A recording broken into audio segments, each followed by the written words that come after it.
वापस। बैग भाई मम्मी जा रहे हैं, यहाँ पर रोज़ बारिश हो रही है। नमस्कार दोस्तों, ये 9 सितंबर का ब्लॉग है जब मैं हैदराबाद से वापस आ रही थी। पूरे 1 महीने बाद आपको 9 अक्टूबर को ये ब्लॉग देखने को मिल रहा है, क्योंकि मेरे पास बहुत सारे ब्लॉग थे। इस वजह से मैं अपने लौटने वाला ब्लॉग नहीं दिखा पाई, क्योंकि अगर लौटने वाला ब्लॉग दिखा देती तो बाकी के ब्लॉग कब दिखाती जो हैदराबाद में मैंने बनाए थे या मैं वहाँ पर जो घूमी थी, जो भी शॉपिंग की थी। तो जब मैं अपने भतीजे के पैदा होने पर आई थी तब भी मैं लौटने का इसी वजह से नहीं दिखा पाई थी, क्योंकि आते ही साथ मेरी 15वीं सालगिरह थी। तो ये देखिए हम लोग कार से जा रहे हैं सिकंदराबाद स्टेशन। आपने अगर ध्यान से मेरे ब्लॉग देखे हों तो जब मैं हैदराबाद आई थी तो इस बार सिकंदराबाद स्टेशन पर ही मेरी ट्रेन आई थी, जो कि 10वें प्लेटफॉर्म पर था। और जो सिकंदराबाद स्टेशन है वो बहुत बड़ा है, 10 प्लेटफॉर्म है वहाँ पर, ज़्यादा भी हों तो नहीं पता, 10 तो मुझे पता ही हैं। तो ये देखिए सिकंदराबाद जा रहे हैं। अच्छी खासी बारिश हो रही थी, रिमझिम रिमझिम। मम्मी और भाई मुझे छोड़ने जा रहे थे, मैं और मेरे बेटे को। तो घर पे भाभी और भतीजा थे। तो भतीजा अब मेरा 3 महीने का 9 सितंबर को जा रही हूँ तो 13 को होने वाला था। तो एक्चुअल में तो अब 13 अक्टूबर को 4 महीने का हो जाएगा। तो ये देखिए मैंने बहुत फास्ट आपको दिखाया है, क्योंकि सभी का समय उतना नहीं रहता देखने के लिए। जब मैं पूरे भारत में प्रसिद्ध हो जाऊंगी तब शायद मेरे ब्लॉग को लोग इतने इंटरेस्ट के साथ देखेंगे। रिमझिम रिमझिम बारिश के बीच में हम लोग पूरा शहर पार करते हुए सिकंदराबाद स्टेशन पहुंच गए थे। यहाँ पर पार्किंग में गाड़ी लगाई। ये देखिए तेलुगु, इंग्लिश और साथ में हिंदी में भी सिकंदराबाद लिखा हुआ था, जिसको मैंने कैप्चर कर लिया। हम लोग सिकंदराबाद में आ गए हैं। सिकंदराबाद रेलवे स्टेशन से ही ले रहे हैं ट्रेन, क्योंकि दक्षिण में लग रहा था कि शायद लेट हो जाए। मेन स्टेशन हैदराबाद से। देखिए रिमझिम रिमझिम बारिश हो रही है।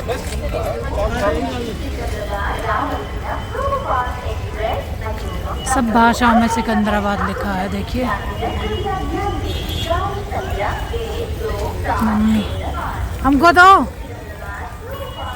मम्मी, भाई, मैं, बेटा, हम सब कुछ ना कुछ सामान लेकर आगे बढ़ रहे थे। रिमझिम बारिश हो रही थी और अनाउंस जो हो रहा था वो बाहर तक सुनाई दे रहा था। अभी हमारी ट्रेन को टाइम था, क्योंकि मेरे भाई को ये लगा कि दक्षिण एक्सप्रेस हैदराबाद से ही बनती है तो लेट ना हो जाए, तो वो सिकंदराबाद स्टेशन हम लोगों को ले आया था। तो ये देखिए कितना सुंदर है यहाँ। पूरा जो हम संस्कृति को दिखाया गया था स्टेशन पर, जिसको मैंने पिक में लिया है। देखिए ये शादी ब्याह के पूरे सांस्कृतिक जितने भी कल्चर है वो सब इसको दिखाया गया है। और देखिए भीड़ कितनी ज़्यादा है, मैंने कैप्चर किया है। इतनी ज़्यादा भीड़ थी कि मैं क्या बताऊँ। दक्षिण ने लेट किया, 11:30 का टाइम है। सिकंदराबाद में भी वही आई। 12 बज गए हैं, 12:09 और वो काफ़ी समय से दूर खड़ी हुई है, स्टेशन पर नहीं आ रही। और सिकंदराबाद स्टेशन बहुत भीड़ वाला है। देखिए आप, लोग सो रहे हैं, बैठे हैं। अब आई है। पता दोस्तों, चाहे कितना भी कुछ कर लो, माँ के पास जाकर फिर वापस आने में जो दुख होता है ना, उसको शब्दों में व्यक्त नहीं किया जा सकता। तो मैंने क्या हुआ कि इस बार 1 दिन पहले ही मम्मा से अपनी गले लग के खूब रो लिया था। तो आज मैं बिल्कुल शांत थी और बिल्कुल ऐसे व्यवहार था मेरा जैसे मुझे कुछ नहीं हो रहा। और अब ये था कि मेरे बेटे को बहुत लगता है, मेरी माँ को मेरा बेटा बहुत चाहता, क्योंकि मेरी माँ ने उसको बचपन से बहुत प्यार दिया है। वो जो अनकंडीशनल लव होता है ना वो। तो मम्मी का अभिराज से भी बहुत प्रेम है और ऐसे ही अब वो एकाक्ष को भी चाहती हैं। Good morning. हाँ, रात में 12:10 पे आई थी ट्रेन। 10 मिनट लगभग रुकी रही, फिर हम लोग निकले। थोड़ी 1-2 बज गए थे सोने में, ठीक रहा। यहाँ पूरी जगह मौसम बहुत अच्छा है, जैसा हैदराबाद में था वैसे ही। देखिए कितनी बढ़िया हरियाली है। अभी महाराष्ट्र में है, ये है महाराष्ट्र। बहुत सुंदर लग रहा था। मैंने आपको बता रही थी कि मैंने एक दिन पहले ही खूब गले लग के रो लिया था, तो मम्मी बोली क्या हो गया, तो मैं ऐसे रोगी तो हमको बहुत लगेगा कि कोई बात है। हमने कहा ऐसा कुछ नहीं है मम्मी। क्या होता है आपके मन में कोई भी चिंता परेशानी कुछ ना भी रहे ना, तो माँ के पास जो फीलिंग्स होती है ना, वो बस बरबस आंसुओं के साथ बह जाती है। आज मैं 1 महीने बाद रिकॉर्ड कर रही हूँ, पर आपको बताते हुए वैसे ही महसूस हो रहा है। पर अब ये आंसू मेरे से ज़्यादा मेरे बेटे के भी बहते हैं, क्योंकि मेरी माँ उसको बहुत ज़्यादा चाहती हैं, बहुत ध्यान रखती हैं। बच्चे क्या चाहते हैं, बस प्रेम, और ये चाहते हैं कि उनका कोई ध्यान रखे। तो मेरी मम्मी ना एक बुआ के तौर पर, एक मौसी के तौर पर, एक माँ, एक नानी, एक बहन, हर तौर पर, एक बेटी, एक पत्नी। मेरी माँ पता नहीं क्यों ऐसी हैं कि उनने हर रोल में 100 में से 100 नंबर पाए हैं। तो मेरी माँ पूरे मेरे मम्मी के माँ के पक्ष में बहुत ही ज़्यादा सभी को प्यारी हैं। तो मैं तो क्यों बोलूँगी, फिर मेरी माँ तो मेरी संसार में सबसे प्यारी है मेरे लिए। अब तो जानते ही मेरे पापा नहीं रहे बचपन से, तो माँ ही सब कुछ हैं। तो आप देखिए ये सुंदर सुंदर दृश्य, पर मैं आपको रुला नहीं रही हूँ, पर हकीकत बता रही हूँ। हम लोगों को ट्रेन में ये प्यारा बच्चा मिला था, देखिए ये सिर्फ 8 महीने का है, पर ऐसा लग रहा था जैसे 1.5-2 साल का है। मैंने इसको गोदी में ले लिया तो ये मुझे देख रहा था कि आंटी मेरी वीडियो बना रही हैं।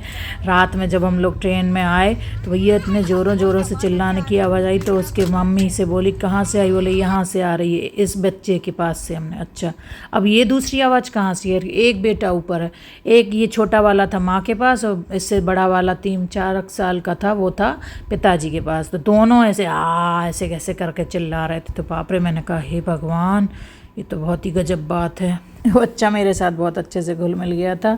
ये रानी कमलापति स्टेशन है, यहाँ पर एक लड़की चाय लेकर आई थी तो मैंने ले ली, क्योंकि पिछली बार मेरे से छूट गई थी। बहुत अच्छी चाय थी, बहुत टेस्टी थी। तो कमलापति पे तो 20 रुपए की थी, पर अच्छी थी। तो यहीं पर मिलिट्री वाले हर बार ही मिल जाते हैं मुझको, तो देश विदेश सब पर चर्चा होती है। ये देखिए ये लड़का जो आया था ना, ये अपनी टी शर्ट उतार कर एसी कंपाउंड में आकर अपनी टी शर्ट से साफ़ कर रहा था, पैसे मांग रहा था। ना इसके हाथ पाँव में कोई प्रॉब्लम थी ना कुछ थी। जहाँ उन भाई साहब और मैंने इससे कहा कि कुछ काम किया करो, तो बस इस लड़के ने अपना जल्दी से टी शर्ट ली और आगे आगे बढ़ गया। तो भाई हमारा तो ये कहना था कि जब भगवान ने तुम्हें अच्छे से हाथ पाँव दिए हैं, तो तुम क्यों इस तरह से भीख मांग रहे हो। और एसी में तो साफ़ करने वाले आते हैं। तो दोस्तों कल हम लोग 9:30 पर कार में बैठ गए थे हैदराबाद में स्टेशन जाने के लिए। सिकंदराबाद स्टेशन से ट्रेन पकड़ी। अभी बज चुके हैं 9:30, पूरे 24 घंटे हो गए। ट्रेन अभी हमारी बीना नहीं पहुंची, बहुत लेट कर दिया।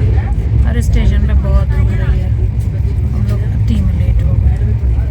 ये पहुंचाएगी 27 घंटे में लगभग, दक्षिण एक्सप्रेस। बीना स्टेशन पर आ गए, पूरे 24 घंटे में ट्रेन आई है। हस्बैंड और हमारा ड्राइवर आ चुका है। पूरे 24 घंटे लगाए हैं इस ट्रेन में, और अभी हम लोग को बीना से जाना है, तो ये पूरे 2 घंटे और लगेंगे, तो 26-27 घंटे में पहुँचेंगे। सोचिए, बहुत लेट कर दिया दक्षिण एक्सप्रेस ने। यहाँ बारिश हो रही है, ये खड़ी हमारी ट्रेन।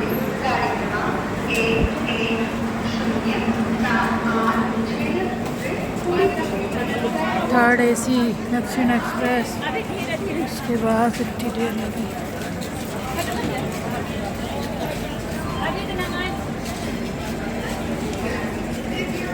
बीना जंक्शन। पतिदेव बिल्कुल राइट टाइम पर आ चुके थे, तो उनको लगभग 2 घंटा रुकना पड़ा, वेट करना पड़ा। क्या करें, ट्रेन अति में लेट हो गई थी। ये हम लोग अब कार में बैठकर जा रहे थे। यहाँ भी हल्की हल्की बारिश हो रही थी, और ऐसा लग रहा था कि कब जाएं घर और नहा लें। आप समझ रहे हो 24 घंटे 26-27 घंटे हो गए, तो ऐसा लग रहा था कब घर पहुँचें और नहा लें। और सच में यही हुआ, घर पहुँचे और मैंने जाते साथ नहा लिया। हम लोग घर आ गए हैं, पूरे 26 घंटे हो गए। अब जाके ठिकाने लगे क्योंकि हम लोगों को बीना से 2 घंटे लग जाते हैं, फिर भी आ गए। तो आज हमारी हो गई यात्रा खत्म।